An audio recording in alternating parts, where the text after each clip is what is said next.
राज्य मंत्रिमंडळाचा विस्तार नागपूर इथं राज्यभवनावर पार पडला। या शपथविधी सोहळ्यात महायुतीच्या 39 आमदारांनी मंत्रिपदाची शपथ घेतली। यावेळी भाजप आमदार पंकजा मुंडे आणि राष्ट्रवादी काँग्रेसचे आमदार धनंजय मुंडे यांनीही कॅबिनेट मंत्रिपदाची शपथ घेतली।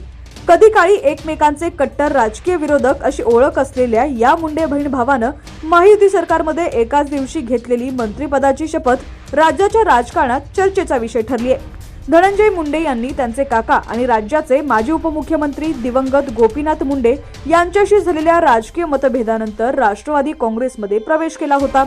त्यानंतर धनंजय मुंडे यांनी परळीतून 2014 साली पंकजा मुंडे यांच्या विरोधात विधानसभा निवडणूक लढवली।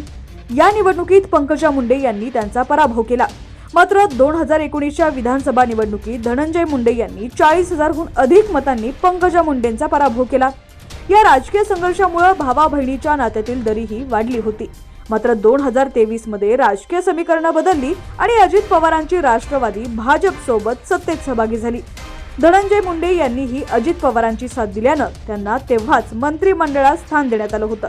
मात्र 2019च्या पराभवामुळे सभागृहाबाहेर असलेल्या पंकजा मुंडे यांच्या नशिबी राजकीय वणवास होता।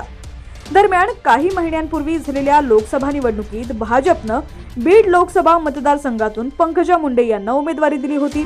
या निवडणुकीत मुंडे बहीण भाऊ पूर्ण ताकदीने एकत्र आले होते, पण तरीही पंकजा मुंडे यांना 6,000 मतांनी पराभव पत्करावा लागला।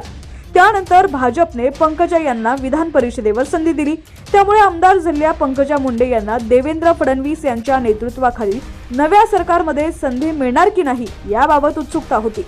तर दुसरीकडे बीड जिल्ह्यातील केस तालुक्यातील मस्साजोग इथं झालेल्या सरपंच हत्या प्रकरणामुळे धनंजय मुंडे यांनाही मंत्रिपद देऊ नये अशी मागणी होत होती। त्यामुळे मुंडे बहीण भावाला मंत्रिपद मिळणार की नाही याबाबत त्यांच्या समर्थकांमध्ये धाकधूक होती।